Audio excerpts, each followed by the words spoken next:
so that he could go deer hunting. What fascinates me about deer hunters is they know everything. So I'm sitting down with Chef and he says, I have got 6 trail cameras out. I know every buck. I know every doe that's on this property. I know when they walk by the cameras and everything.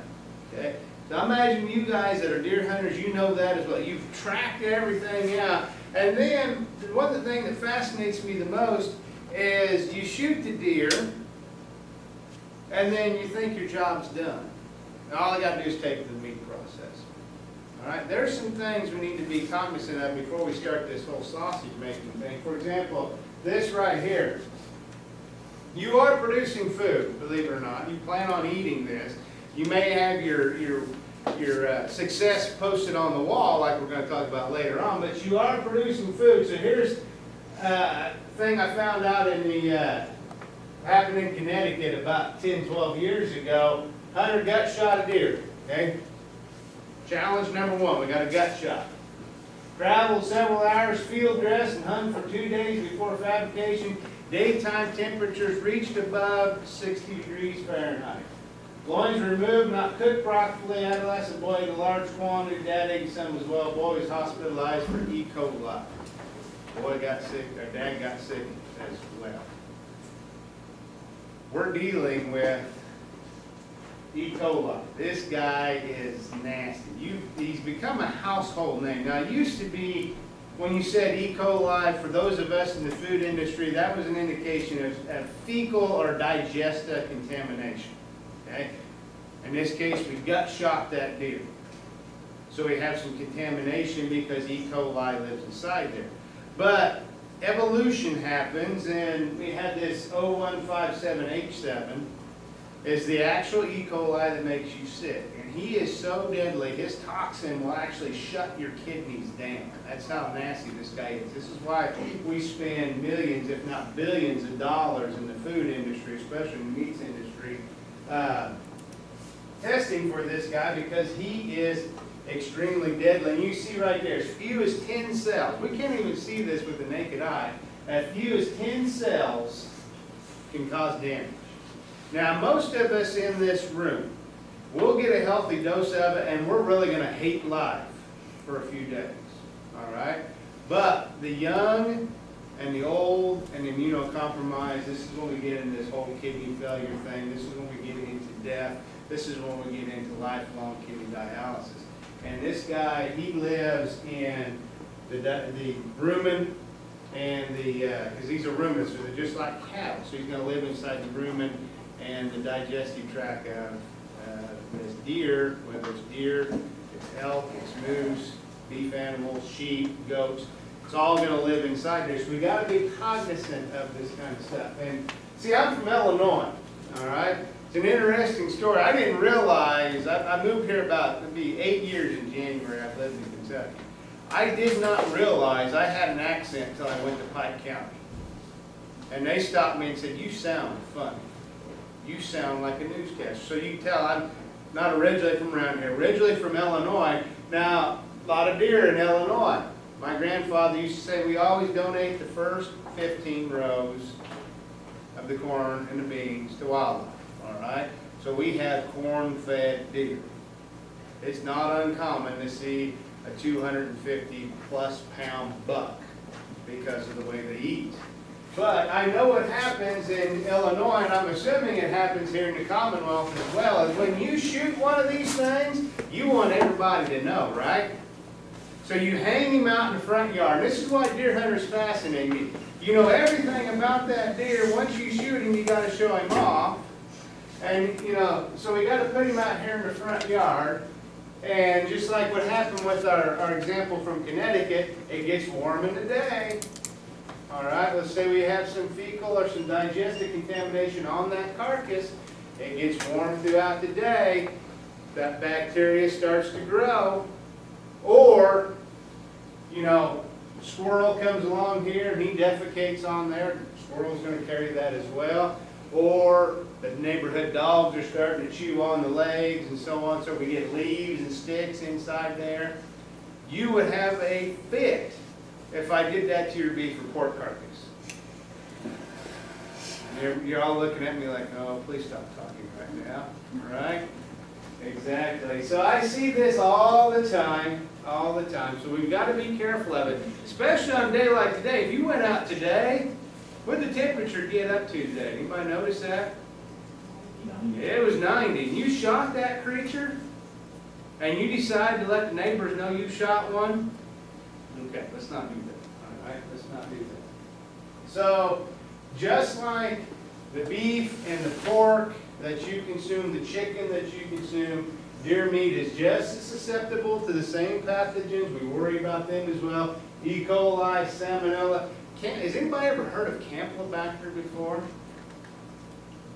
One of you, well, Ty has. I hope so. I mean, he's still paying off his student loans. He should know that kind of stuff, right? Campylobacter is actually the second most common form of foodborne illness. It's usually common in daycares. It travels, and forgive me, travels by the fecal-oral route. Okay? And if you ever had Campylobacter, and I had it one time, let's put it this way. The first day that you have Campylobacter, you think you're going to die. The next 2 days, you're praying for death. Okay? There's only so much you can throw up before shoes and things like that start popping out of your mouth. So it's a nasty guy in there. We also are susceptible, since we're dealing with something that's outdoors, ticks. And we know ticks carry Lyme disease, Rocky Mountain spotted fever, mites, fleas, things like that that you need to be cognizant of when you're taking a deer, especially when you're in warm weather like this. Other things to think about. We don't have this problem this year because we haven't had a drought year, but when we get into drought years, blue tongue becomes a common thing. I don't know if it's very common in Kentucky, but in the Midwest where I'm from, almost immediately when we used to have a drought situation, blue tongue becomes a concern. Now 9 times out of 10, once you find an animal with blue tongue, they're already dead. Okay? They're already dead. It's always something to be cognizant of. Aflatoxin, especially when we get into drought conditions. Here's the big one, this chronic wasting disease, CWD. It's a lot like BSE, bovine spongiform encephalopathy, which you're probably more familiar with as mad cow disease, or if we got any sheep farmers in here, scrapie, it's all part of that family there. Very common out in the western states, and I say not in Kentucky yet, because most of the states that surround us have had positives for CWD, chronic wasting disease. All right? It's a neurological disorder that really kind of takes a toll on the animal as well. So be cognizant of that when you see that in the wild. Things you're going to need when you're dressing that deer. Our taxidermist is going to go over the proper way to take the cape off of the animal. But we also need to practice safety, food safety as well, because chances are you're going to be in a garage or an area where it's not ideal from a food safety standpoint, but nonetheless that doesn't mean we can't practice in food safety. You're going to need rubber or latex gloves. All right? I brought mine with me. You never know what you're going to encounter. A knife. Now, what's the old adage? Are you more likely to cut yourself with a dull knife or a sharp knife? Dull knife, right? I'm here to tell you a sharp knife will cut you as well, and it's going to do a hell of a lot more damage than a dull knife. So you always have to respect these things. Make sure they're sharp, all right? A saw, I didn't bring one down with me. Trying to keep the rust off it. Clean, potable water. Rubbing alcohol. A lot of folks will put rubbing alcohol on their hands before they start working with wildlife. You can probably get by with the hand sanitizer. That's basically gelled rubbing alcohol is what that is. Ice, and we'll talk about what the ice is for here in a second. Field dressing this animal, it's important to get that heat out of there, especially on a day like today. It doesn't look like we're really going to get cooler until this weekend. What I mean by cooler, we're going to start getting into the 70s. You're dealing with blood. You're dealing with the viscera as well. We got to get that heat out of there. That's what's going to hold all that heat in there. Now, the problem I see people doing, and I've seen this many times, is because I started cutting meat when I was 17 years old. And I have a lot of friends that hunted deer, and I have a lot of friends that accidentally hunted deer.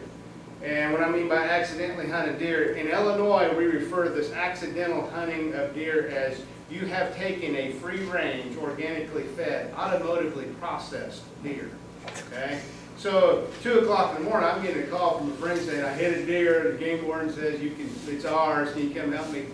You know, I'm working on gutting it right now, and I show up, and here's what I see is this deer on his back, and a friend of mine with his knife like this, going straight in there and straight back. And guess what he's done when he's put that big knife in there and going all the way to the sternum? He has cut everything that we talked about earlier. He's cut the internal organs in half, he's cut the rumen open, he's cut all that, and all that icky stuff starts to spew out. So we need to be careful when we gut this guy. Carefully open the midline. I call it either a finger cut, finger V cut, or butcher cut, where sometimes you'll see folks get underneath there with their fingers and they start to hold the body wall away from there, and they start to gently cut that open so they're not cutting the internal organs.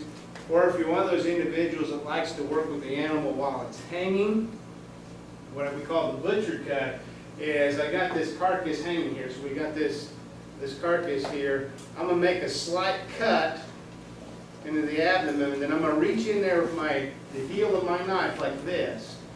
Standing next to it, I've got my fingers on the blade, and what that's going to do is this knife goes down the midline. I've got my fingers pushing the internal organs away. And so I just reach in and go. And if you're doing it this way, folks, once you start, don't stop. Tomorrow in my class at UK, we're killing pigs. And it's the thing I tell my students, once you start that cut, don't stop. Inevitably, somebody's going to stop, and guess what's going to happen? All those organs are going to fall over the top, and then we have more of a challenging time. So just go, once you start, don't stop when you cut that.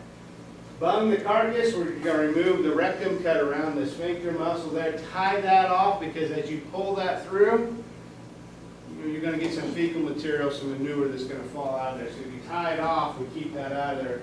Carefully remove the viscera without nicking the gut.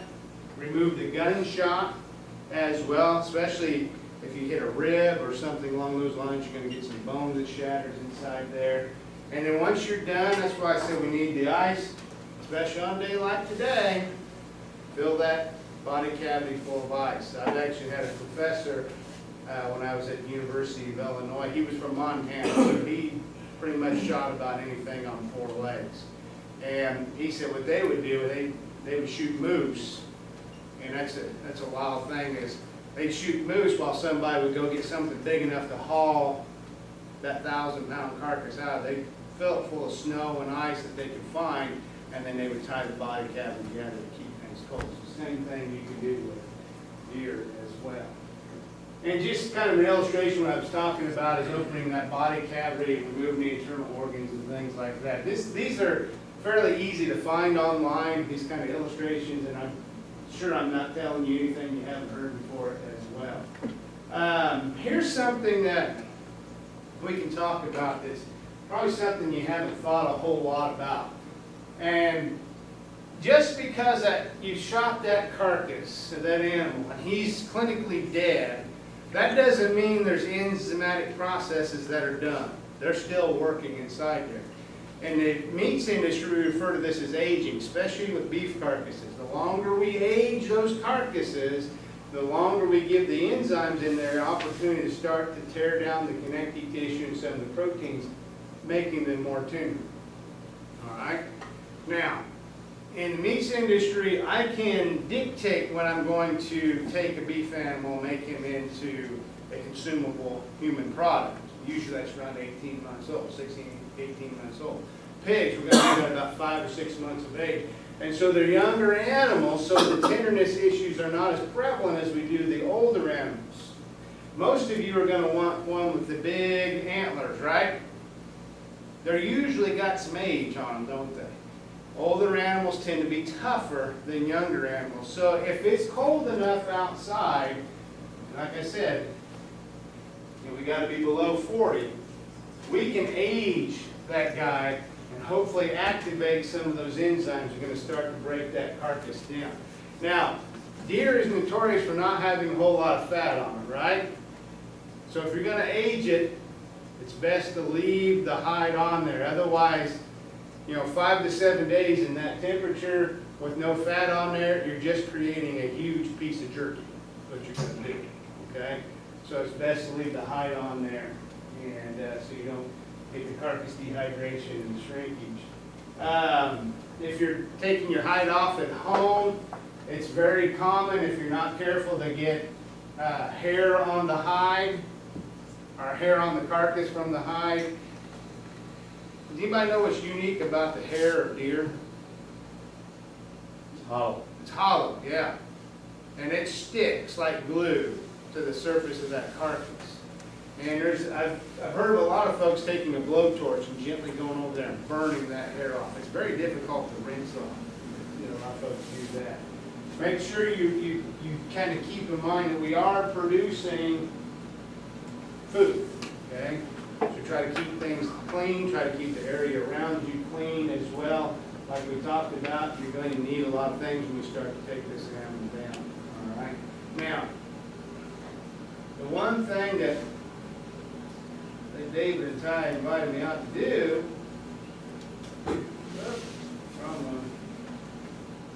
one, there we go, is talk about making sausage. And what a lot of folks don't realize is once you start to take your carcass, your deer carcass down, a lot of folks want that in the sausage, okay? And so a lot of you want it in the summer sausage. I have brought some sausage with me to try. We'll do a little bit of a demonstration as well as how we're going to make, you can make sausage. It's not really difficult, but it's one of those things, it's one of the oldest preservation methods we have. Normally when I say sausage, what species comes to mind? Pork, yeah, and I brought a few pounds of pork with me. But we can make it out of anything. As you guys are fully aware of, you can make it out of anything. But not all sausage is the same. We have various categories of sausage. For example, we have fresh sausage, which you most commonly associate with the word sausage. This is where I'm going to go in there and in the refrigerator, I'm going to get that ground pork, and I'm going to add seasoning to it, fry it up, we eat. That's a fresh sausage. Bratwurst falls into that category. Breakfast sausage falls into that category. Italian sausage falls into that category as well. Or we can take that fresh breakfast sausage, and this is something, I'll be honest with you, I haven't seen it in a whole lot of areas other than Western Kentucky, all right? And if somebody has done this around here, please let me know. But the whole concept of the uncooked smoked sausage, where you're going to put this in a canvas bag and you're going to cold smoke it. Anybody done that around here? I've had that before. It's usually out in the western part of the state where you see that. And it's still a fresh sausage, okay? And so we fry it up. It's got that smoke that's added to it. And like I said, I've been all over the country, and I mentioned that. Not a whole lot of folks have a local processor that does that. Seems to be once you get close to the Princeton area, that's where you start to see the uncooked smoked sausage. Let me ask you this. How many of you eat breakfast sausage? Okay, that's what I thought. What brand did you buy? Nobody wants to say? Homemade. Homemade? Okay. Everybody's homemade?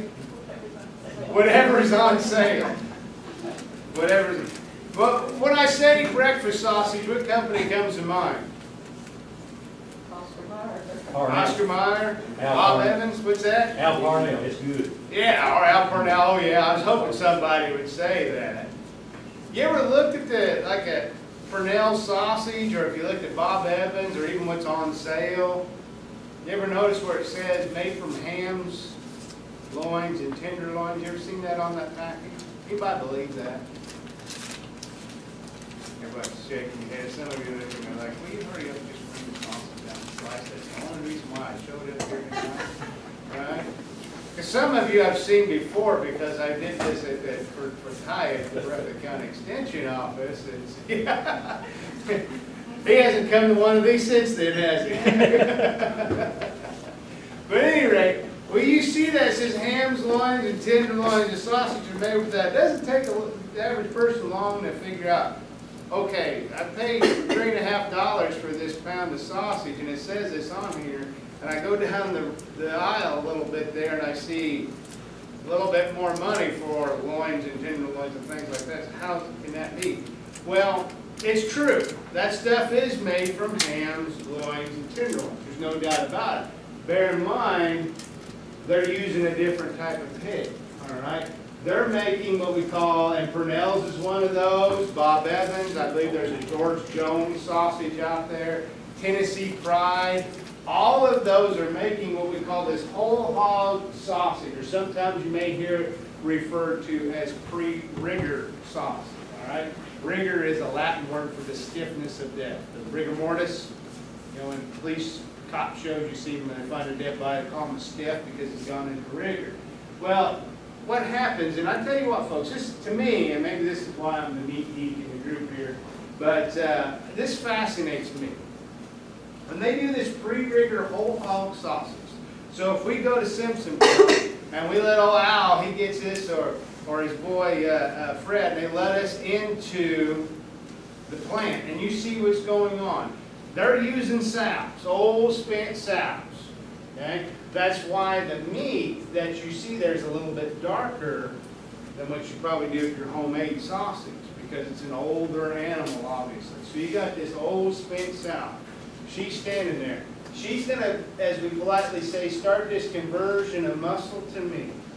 And those guys at Purnell's and Bob Evans and Tennessee Pride, and Johnsonville, and whoever you want to throw in there, they're so good, they will have that animal gone to the light, eviscerated, skinned, deboned, ground, seasoned, stuffed, packaged, chilled within 45 minutes. They're good. They're good. Because you go to Johnsonville, you see this sow standing there, and by the time you make it through the tour, this is what she looks like. And it's a cold package. Right? And the reason they do that, well, number one, what are you going to do with a sow? Okay? Just like old cows. What do we do with old cows? Ground beef. All right? Old sows, sausage. And what happens is there's a lot of muscle chemistry going on here, but the water I add, if I get it pre-rigor, it holds on to that water, holds on to the seasonings a lot better. So that's why they do that. Okay? That's why they do that. So you go into Bob Evans and Purnell's and things like that, you do not see carcass coolers. All you see is product coolers. All right? You will not see a hanging carcass there. You're going to see a lot of boxes of sausage. No doubt about that. But that's when you see that on there. And I was kind of hoping to find a picture that actually said that, you know, hams, loins, and tenderloins. Here we see the whole hog. That's what they're talking about. They're using older spent sows, sometimes boars. They'll mix in there to kind of dilute out the boar, if you will. Boars have problems with odor when you cook it. Most guys can't smell it, but every woman can smell it. Okay? Some of you chuckle. I can smell it. I don't know if that means I'm in touch with my inner feminine side or what, but I can smell it. But I had a grad student and she could, boom, within 600 yards could smell it. Okay, so it's a very potent type of product. So that's just a subcategory of that fresh and a whole hog sausage. Here's some other ones that are kind of fun. The cooked or cooked and smoked sausage. These are normally your ready-to-eat lunch meat type sausages. Polish sausage, Braunschweiger, which is made from liver. Okay? Smoked sausage that you see in the grocery store. Here's one we're going to have a little bit of fun with tonight. I brought some products from UK for you to try. Are the semi-dried and the dried sausages. These usually demand a high price, and you'll see we've got the price when I pull them out. But how many of you know how to make country ham? I'm in the southeastern part of this state. A group of people that have relied on themselves for over 200 years, and nobody knows how to make country ham. See me in January. We'll Yeah, take see Ty in January, so you learn how to make a country ham, all right? Man, that's surprising. I figured folks who are out there, if I asked them how many of you knew how to make moonshine, then everybody's going to start looking at the table now, aren't they? But regardless, we're going to make these much like we do a country ham. We're going to salt the meat. We're going to age the meat. We're actually going to add a bacteria to the meat. You probably, wait a second, you just preached at us about trying to get rid of bacteria just a second ago. Not all bacteria are harmless. These guys, you're going to like these bacteria because they're going to get in there and they're going to start munching on carbohydrates, the sugar that we're going to add to this, and they're going to produce what's called lactic acid. So that summer sausage that you like, that has that kind of acidic taste to it, that's what's happening here, all right? And the reason why we add them is because these are shelf-stable products. I mean, they don't need refrigeration, and the way we do that is two things. We lower the pH, and that's what these guys are going to do. Lactic acid lowers the pH, as well as this drying process forces the water out. And what does all life need for sustainability? Water. And we take a lot of the water out, they can't live. So basically, it created a bacterial death. What's happening? Now I've got some of that with me. We'll even talk about a new product that we kind of make that we're selling in the UK as well. Here's the fun ones, all right? I haven't had a 4-H group come to the meat lab yet, and they haven't asked me this question. What's really in a hot dog? You've been told your entire life that hot dogs are made of lips, ears, snouts, rectums, things like that, right? No, that's not. It's just made out of the same trimmings we're going to play with tonight, okay? Nothing major, all right? But we call those emulsified sausages. And you think, what do we mean by emulsified? Well, an emulsion is basically where we take two things that don't like each other and we put them together. The classic example of an emulsion I can give you, Congress. We take Republicans and Democrats who don't like each other and we put them in that room. That's it's a goofy example, but here's a better example that you might be familiar with. Italian dressing. What's Italian dressing look like on the shelf? Well, they're separated, right? So how you serve it? Shake it up. When you shake it up, you've created an emulsion. It's not a very stable emulsion, but you've created an emulsion. Here we created a stable emulsion because we've taken this hot dog and we've added a lot of water and it's got a lot of fat. Do fat and water like each other? They don't. But if we suspend them around a protein matrix, create an emulsion, that's how you get a hot dog. That's how you get bologna. That's how you get things like pickle and pimento loaf, ham and cheese loaf, and things like that. Emulsified sausages. Here's another one, all right? Specialty sausages. Most of you in this room would shudder at the thought of consuming tongue and blood sausage. Anybody ever had tongue and blood sausage before? It tastes about like what you think. The best way I can describe it, when you get home this evening, go to your garage, find that rusted shovel, and lick it. That's what tongue and blood sausage tastes like, and that's what we have up here in this picture. Tongue and blood sausage, head cheese, souse, scrapple from Pennsylvania. How many of you have heard of this? Get it. It's a specialty sausage that is commonly referred to as Cincinnati caviar. Okay? It's a product you usually only find within about 100 miles. You draw a 100-mile circle around Cincinnati, you'll find Get. Okay? Lexington is about as far south as I've ever seen Get. And it's one of those specialty sausages. And the reason why it's so unique is you've got the trim, and they've had to extend the trim. That's what a lot of this stuff is what they call core food.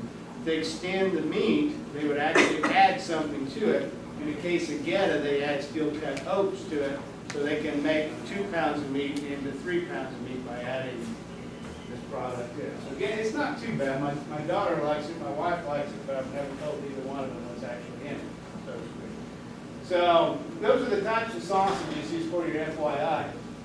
The main ingredients you're going to see in these, even in these pre-blended seasonings, are salt.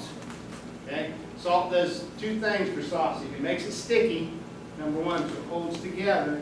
And number two, is bacteria like salt? No, that's why we do add it to country hams. Do we like the flavor of salt?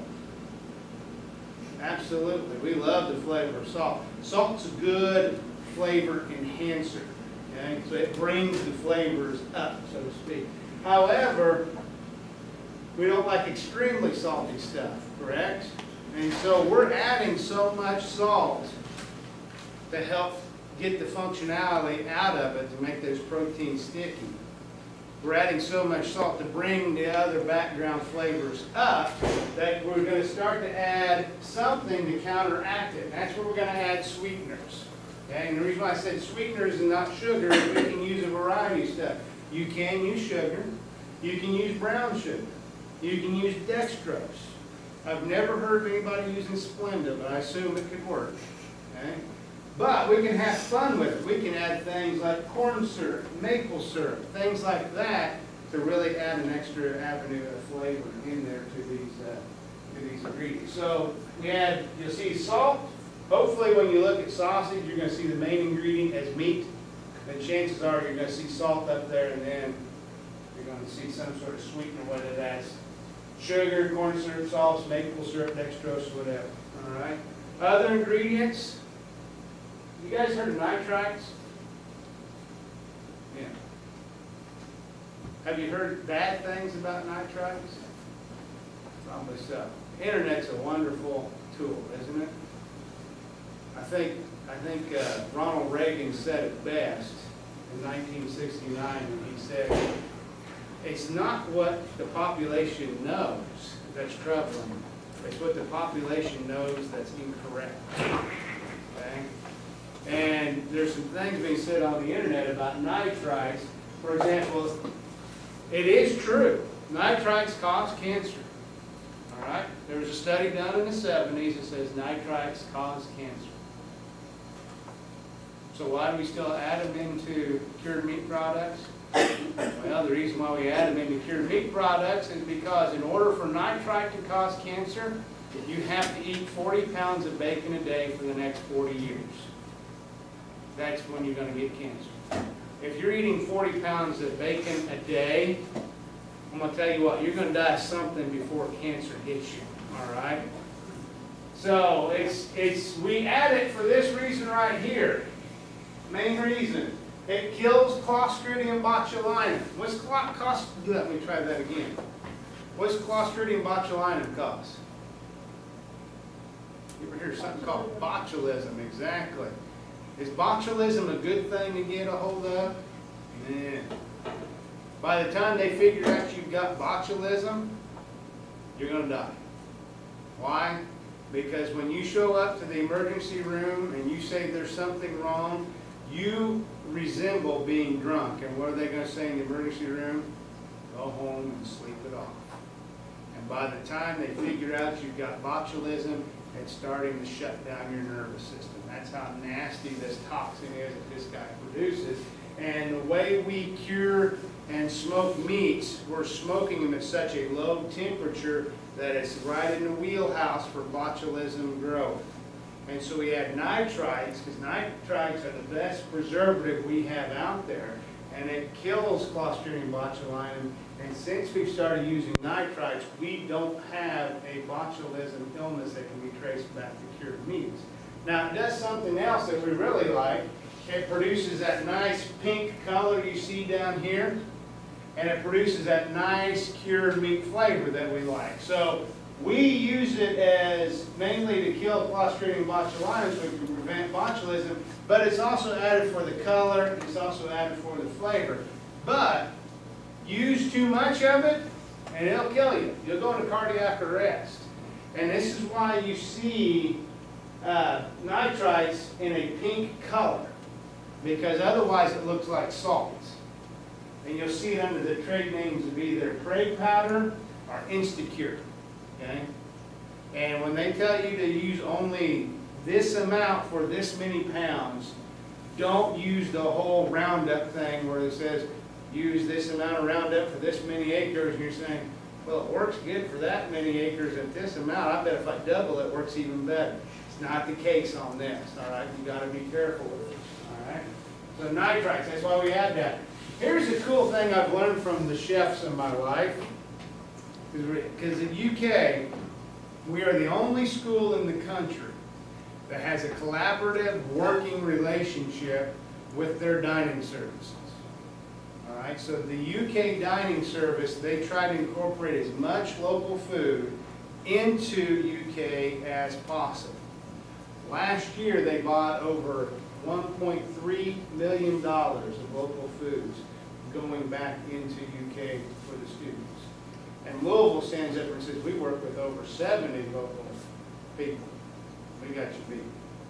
We may not beat you this weekend, but we got you beat in local food purchasing. And so, some of the products that I'm going to serve you this evening have been made from our chefs. And one thing that they do is they're very cognizant of their seasonings and spicings that they use. You go into our spice room, you don't see very many of these pre-blended seasonings. What you see is a lot of the raw ingredients in their whole form. You don't see much ground pepper, but you'll see a lot of peppercorns. Okay? I didn't realize there was 30 different varieties of pepper. There's pink pepper, there's black pepper, there's red pepper, you know. There's all these different kinds of peppers. I didn't realize, I thought there was paprika. There's 7 different varieties of paprika in my spice cabinet. And some of them cost a fortune, all right?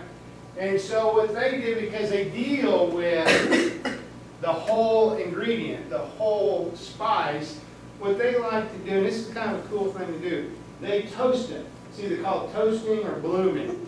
And they'll just get a skillet, put the spices in there, and as you start to smell